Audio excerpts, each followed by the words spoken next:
সিন্দুর কি কিমত নাটকের আজকের ১৮ নম্বর পর্বটি দেখতে হলে আমাদের চ্যানেলটিকে সাবস্ক্রাইব করে সম্পূর্ণ ভিডিওটি না টেনে দেখতে থাকুন। এই এপিসোডটি শুরু থেকেই দর্শকদের টান টান উত্তেজনার মধ্যে ফেলে দেয়।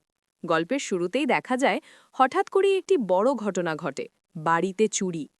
পুরো পরিবার আতঙ্কিত হয়ে পড়ে, সবাই দিশেহারা। কিন্তু ঠিক তখনই একজন সাহসী চরিত্র সামনে এসে দাবি করে যে সে একাই পরিস্থিতি সামাল দিয়েছে এবং চোরদের হাত থেকে ঘরের গুরুত্বপূর্ণ জিনিসপত্র রক্ষা করেছে। এই দৃশ্যটি শুধু উত্তেজনাপূর্ণই নয়, বরং চরিত্রটির আত্মবিশ্বাস ও সাহসিকতাও তুলে ধরে। তবে দর্শকদের মনে প্রশ্ন থেকেই যায়, ঘটনাটা কি এতটা সহজ, নাকি এর পেছনে লুকিয়ে আছে অন্য কোনো রহস্য? এই রহস্যের মাঝেই গল্প ধীরে ধীরে এগিয়ে যায় বিয়ের আয়োজনের দিকে। বাড়িতে একদিকে যেমন চুরির ঘটনা নিয়ে উত্তেজনা, অন্যদিকে তেমনই জোর কদমে চলছে বিয়ের প্রস্তুতি। সাজসজ্জা, অতিথিদের আগমন এবং পারিবারিক ব্যস্ততা সব মিলিয়ে একটি উৎসবমুখর পরিবেশ তৈরি হয়। কিন্তু এই আনন্দের আড়ালেই লুকিয়ে থাকে এক বড় সত্য, যা প্রকাশ পেলে পুরো পরিস্থিতি বদলে যেতে পারে। মেনকার বিয়ে ঘিরেই মূল দ্বন্দ্বটি গড়ে ওঠে। কিছু চরিত্র বুঝতে পারে যে এই বিয়েটি সত্যের ওপর দাঁড়িয়ে নয়, বরং মিথ্যার ওপর ভিত্তি করে তৈরি হচ্ছে। তারা মরিয়া হয়ে চেষ্টা করতে থাকে যাতে বিয়ের আগেই আসল সত্যটা সবার সামনে আসে, কারণ তারা বিশ্বাস করে কোনো মেয়ের জীবন প্রতারণার মাধ্যমে নষ্ট হতে দেওয়া উচিত নয়। এই অংশটি গল্পে এক ধরনের নৈতিক বার্তা নিয়ে আসে, যা দর্শকদের ভাবতে বাধ্য করে।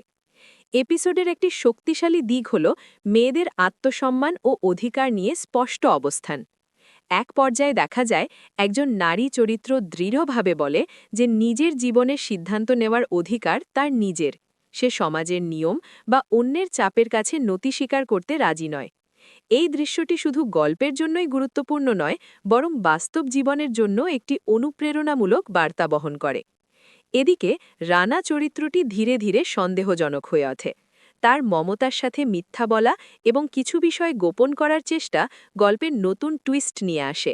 দর্শকরা বুঝতে পারে যে সে কিছু লুকাচ্ছে, কিন্তু ঠিক কী তা জানার জন্য আগ্রহ আরও বেড়ে যায়। এই রহস্যই এপিসোডটিকে আরও আকর্ষণীয় করে তোলে। গঙ্গার সামনে সত্য প্রকাশের চেষ্টা, পরিবারের ভেতরের টানাপড়ন এবং সময়ের চাপ সব মিলিয়ে পরিস্থিতি ক্রমশ জটিল হয়ে ওঠে। এর মধ্যে আবার বারাতও এসে পৌঁছে যায়, যা গল্পে এক ধরনের তাড়াহুড়োর অনুভূতি তৈরি করে। এখন প্রশ্ন দাঁড়ায়, সত্যটা কি সময়মতো প্রকাশ পাবে, নাকি বিয়েটা সম্পন্ন হয়ে যাবে? এপিসোডের শেষ অংশটি সবচেয়ে বেশি নাটকীয়। একদিকে সত্য প্রকাশের চেষ্টা, অন্যদিকে বিয়ে থামানোর সংগ্রাম। এই দুয়ের মধ্যে তৈরি হয় এক চরম উত্তেজনাপূর্ণ পরিস্থিতি। দর্শকরা একদম শেষ মুহূর্ত পর্যন্ত ধরে রাখে তাদের কৌতূহল। কে জিতবে, সত্য না মিথ্যা? সবশেষে বলা যায়, এই এপিসোডটি আবেগ, রহস্য ও সামাজিক বার্তার একটি চমৎকার সংমিশ্রণ। পরিবার, বিশ্বাস, ভালোবাসা ও সত্যের গুরুত্ব সবকিছুই এখানে খুব সুন্দরভাবে ফুটিয়ে তোলা হয়েছে। বিশেষ করে যারা পারিবারিক ড্রামা ও টুইস্টে ভরা গল্প পছন্দ করেন, তাদের জন্য এই এপিসোডটি ছিল একদম পারফেক্ট।